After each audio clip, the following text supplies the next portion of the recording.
Mga kwentong pambata. Ang kwento ni Tom Thumb. Noong unang panahon, isang higante ang nakipagtalo sa isang madamot na salamangkero dahil sa paghahati ng kayamanan. Pagkatapos nilang magtalo, tinakot ng higante ang salamangkero at sinabing, "Kaya kitang durugin sa pamamagitan lamang ng daliri ko kung gusto ko, kaya umalis ka na!" Agad namang umalis ang salamangkero at tumakbo papalayo sa higante. Pero lumayo man siya, ginantihan niya ito ng isang sumpa. Abracadabra! Mapapasayo itong sumpa! Ang ipapanganak ng iyong mahal na asawa, hindi kailanman mas lalaki sa aking daliri! Bakit parang hindi naman higante ang naging anak natin? Tumahimik ka! Anak pa rin natin siya, kahit gaano pa siya kaliit! Habang lumalaki si Tom, halos mabaliw ang kanyang mga magulang. Hindi nila ito makita dahil sa sobrang liit nito. Nasaan na si Tom? Shh! Bumulong ka lang! Kailangan bumulong ang mag-asawa dahil baka mabingi sa kanila ang maliit na bata. Andito ako, Itay! Ha? Lagi mo na lang akong hindi nakikita! Pasensya ka na, anak. Kaya naman, mas gusto ni Tom na makipaglaro sa mga munting hayop sa hardin kesa sa kanyang mga magulang na ubod ang laki kumpara sa kanya. Kaibigang Kuhol! Kumusta ka? Sumasakay siya sa likod ng kaibigang Kuhol at sumasayaw kasama ang mga ladybug. Sa ganitong paraan, natutunan ni Tom na maging maligaya sa mga maliliit na bagay. Isang araw, naisipan ni Tom na dalawin ng kaibigang Palaka.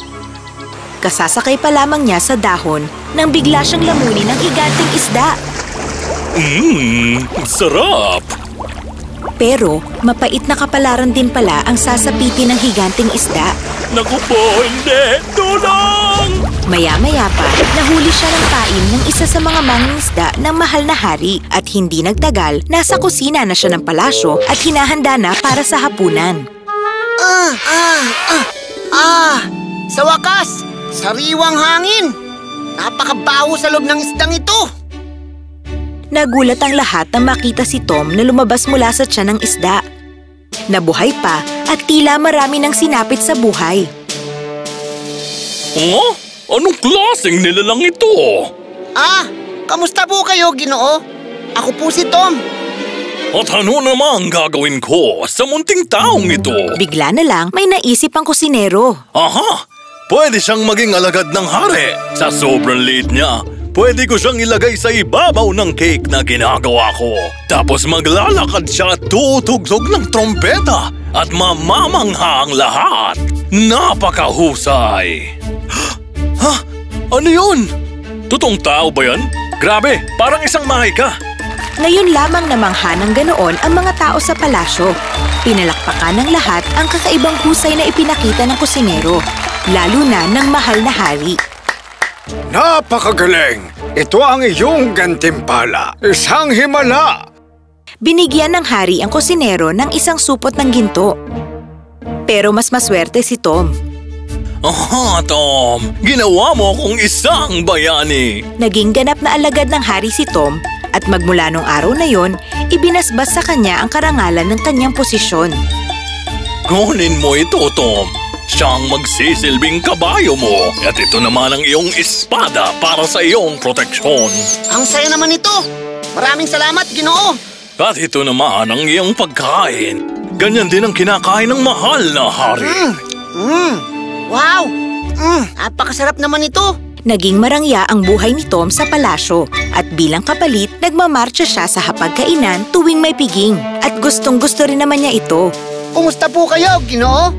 Mabuti naman, Tom. Ganda ng terno mo. Masaya si Tom sa kanyang pagsasayaw at binabati pa nito ang mga magagandang babae na nakaupo. Bini-bini, nakakabighani ang iyong ganda! At natutuwa naman ang mga dalaga.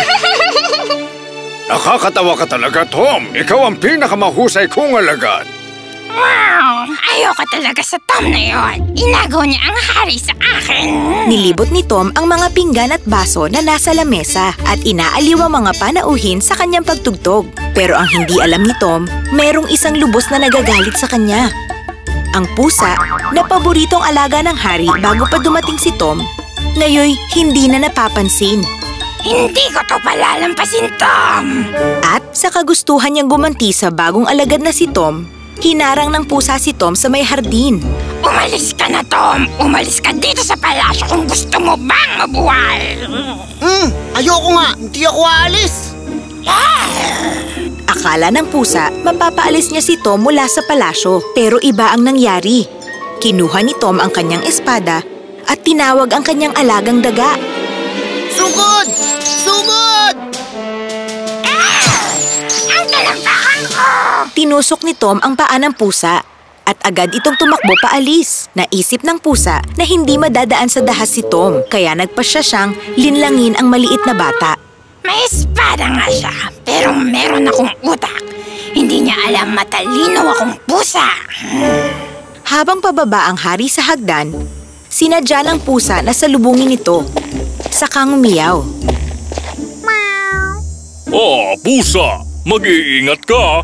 Kamahalan, ikaw ang dapat mag-ingat. Huwag ka basta magtiwala. Baka may mga nagbabalak na pumatay sa'yo.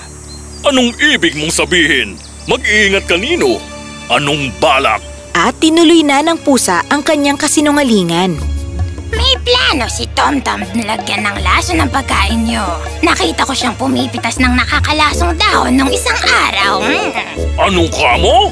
Opo, kamahalan. Ako mismo ang nakarinig nung sinabi niya.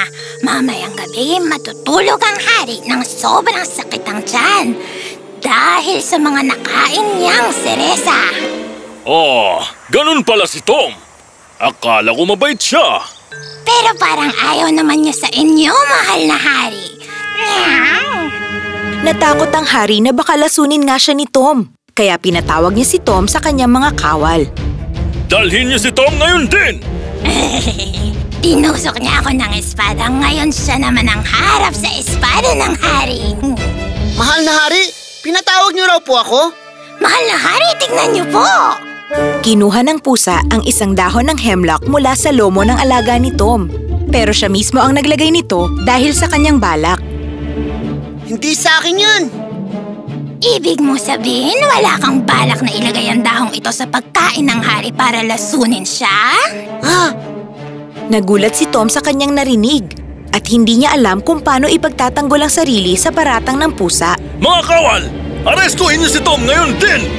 Agad ipinakulong ng hari ang kawawang si Tom. At sa sobrang liit nito, kinulong siya sa loob ng isang orasan na may pendulo. Hay, kung minamalas ka nga naman! Lumipas ang mga oras, pati na rin ang mga araw. Walang ibang magawa si Tom kundi ang magpaugoy-ugoy sa umaandar na pendulo. Hanggang isang gabi, nang matawag niya ang pansin ng isang malaking gamo-gamo na lumilipad sa silid. Kaibigang gamo-gamo, pakawalan mo ako rito! Sumigaw si Tom at kinatok ang salamin. Teka, sandali! Sino ka? Ako si Tom.